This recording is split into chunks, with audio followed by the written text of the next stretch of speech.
Okay, quick thing before I get into my subject. I am questioning myself. So I was unsubbed from Gary Larrabee, this chap here.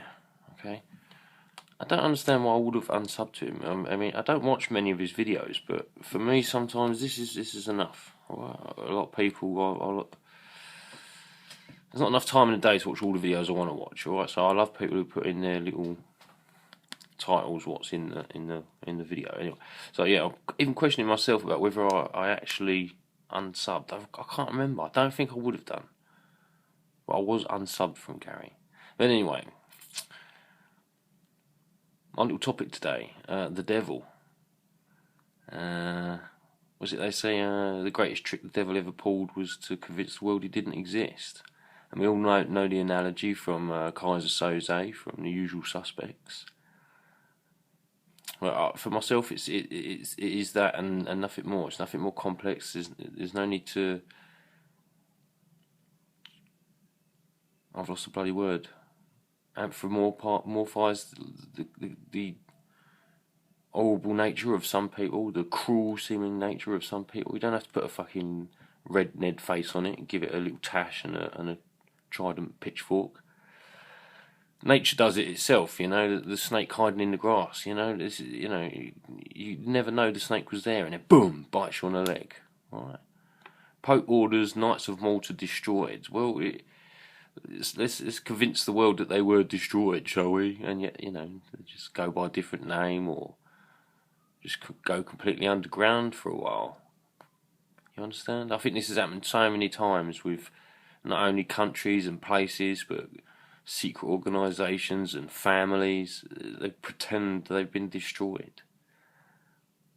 They hoax people. You understand? And that's where that saying comes from. And it's as old as the hills and will continue to live forever. The greatest trick the devil ever pulled was to convince the world it didn't exist. Well, the greatest trick horrible people ever do is convincing people they ain't fucking horrible, that they ain't there, that this ain't happening. There's nothing magical about it. Nothing magical about it. Okay? The complete reverse analogy of it is playing possum. Yeah?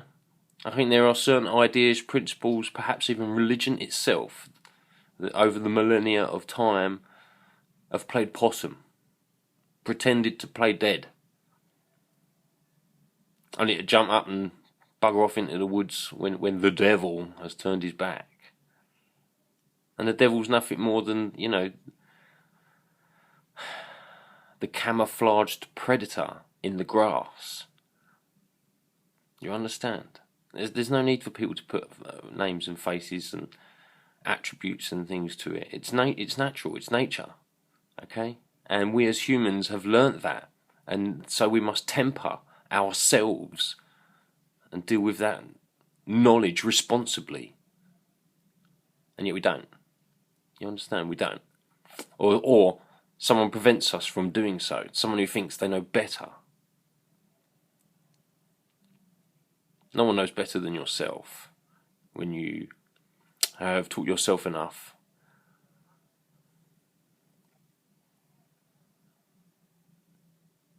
And yeah, you know, a certain amount of surety does come into it. But it's that same thing with curiosity. It's surety tempered with an ability to question. Be able to question. To be able to be questioned.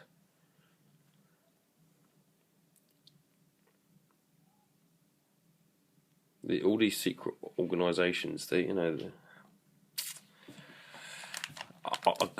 my mind, I think that some people have started some secret organisations for all good intentions. Some people have started their organisations with all bad intentions. It's quite possible that a great majority of these secret organisations at the moment have all been corrupted. For myself, I don't believe that. For myself, I believe the majority of them are ignored, and the biggest ones are being used as scapegoats. Who runs around bragging the way the Freemasons do? Well, someone who's discovered their secrets and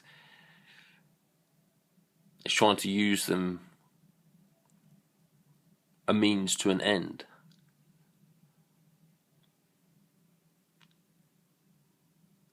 The distraction, yeah.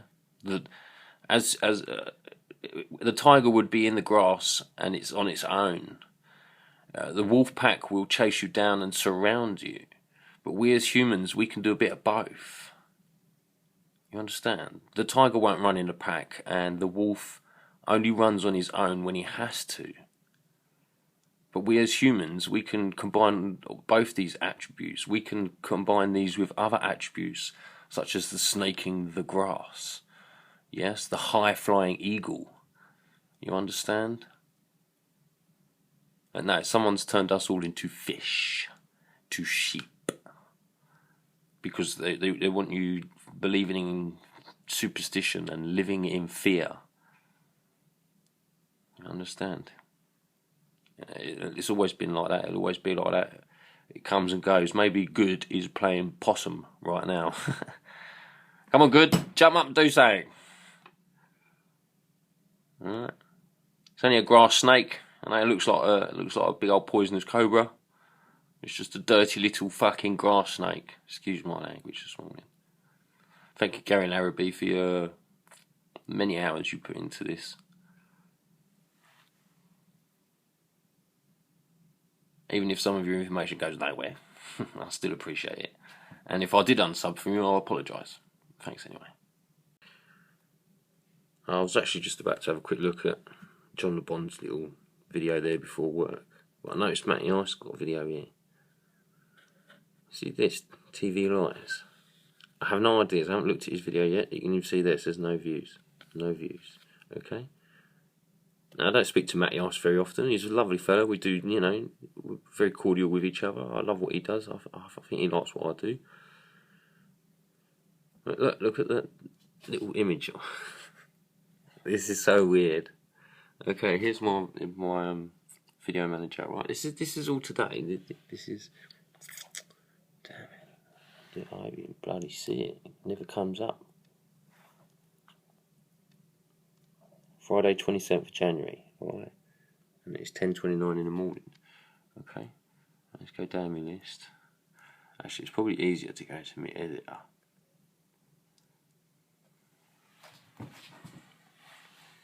Right, let's go to this one. Go to this one. So I got right now. Look at my list. Don't worry if you can't see them for the minute. They don't have to go far. I was making I've made a couple of videos this week. Not many people have been watching them, but that's alright. But can you see it? Can you see it? Did I edit it yet? Oh, here, look. Okay.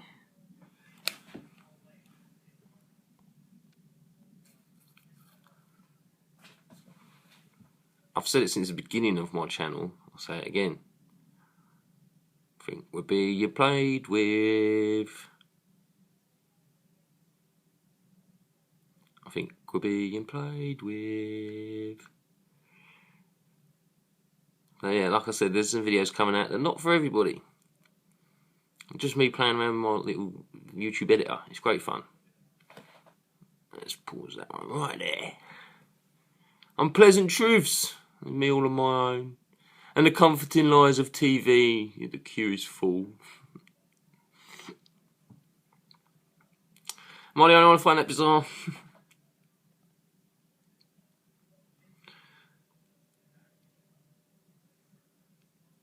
Well, me and Matty, we don't correspond very often, and yet similar ideas, hey? What is going on? Nobody wants to listen. Nobody wants to talk to me. No messages, no views. Just feeling sorry for myself.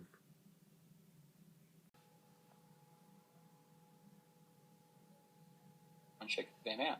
So it's a 9/11, right?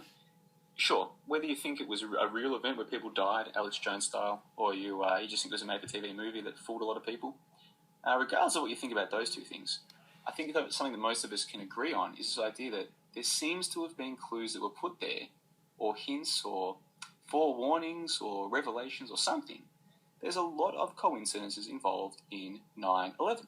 It's amazing, right? We've all seen the Simpsons clips, with the 9/11 New York. We've seen, say, the film The Matrix, where Neo's, his license says that he died. No, the expiry of his license is on 9/11, and all of the clocks in Superman and in so many other shows that point to 9/11. We've seen David Rockefeller himself, on the front page of a magazine.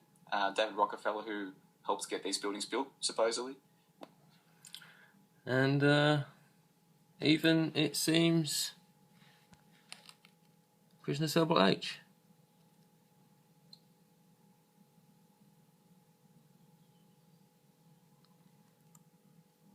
Close enough.